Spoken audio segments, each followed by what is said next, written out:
بسم اللہ الرحمن الرحیم۔ سب سے پہلے جلسہ پر آنے والے مہمانوں کو خوش آمدید کہنا چاہتا ہوں، اور اس کے ساتھ ہی اس جلسے کے مقصد کی طرف توجہ دلانا چاہتا ہوں، جو کہ حضور انور علی اللہ تعالیٰ بن عزیز نے اپنے پچھلے کئی خطابات میں بیان فرمائی ہے۔ حضور نے فرمایا کہ اس جلسے کا مقصد دینی، روحانی اور اخلاقی جو تربیت ہے وہ ہے۔ اس لیے تمام احباب سے گزارش ہے کہ کوشش کریں کہ جلسہ کے دوران تمام تقاریر کو خاموشی سے بیٹھ کر سنیں،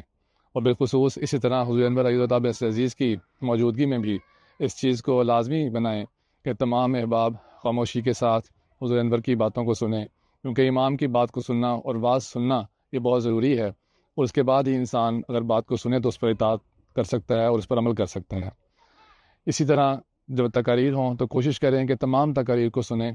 نہ کہ چند تقاریروں کو سنیں، بلکہ کوشش کریں کہ جتنے بھی مقررین ہیں انہوں نے بڑی محنت سے تقاریر تیار کی ہوتی ہیں، ان کی تقاریر کو احباب سنیں۔ اس کے علاوہ ایک اور چیز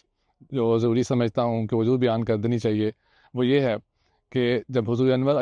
ایدہ اللہ تعالیٰ بن عزیز ابھی مارکی میں موجود ہوتے ہیں تو بعض دفعہ دیکھا گیا ہے کہ پیچھے پنڈال میں بھگدڑ مچ جاتی ہے اور لوگ کوشش کرتے ہیں کہ جلدی سے باہر نکل جائیں، تو یہ ویسے بھی مجالس کے آداب کے خلاف ہے،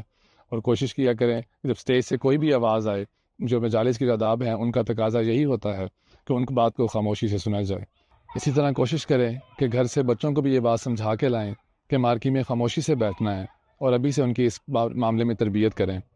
خود بھی وہاں پر خاموشی سے بیٹھیں، تاکہ بچے جب اپنے بڑوں کو دیکھیں گے وہ خاموشی سے بیٹھ کے سن رہے ہیں تو وہ بھی خاموشی اختیار کریں گے۔ برائے مہربانی ان گزارشات کو ملحوظ خاطر رکھیں۔ اللہ تعالی ہم سب کو جلسہ کے فوائد سے اور برکتوں سے فائدہ اٹھانے کی توفیق عطا فرمائے۔ آمین ثم آمین۔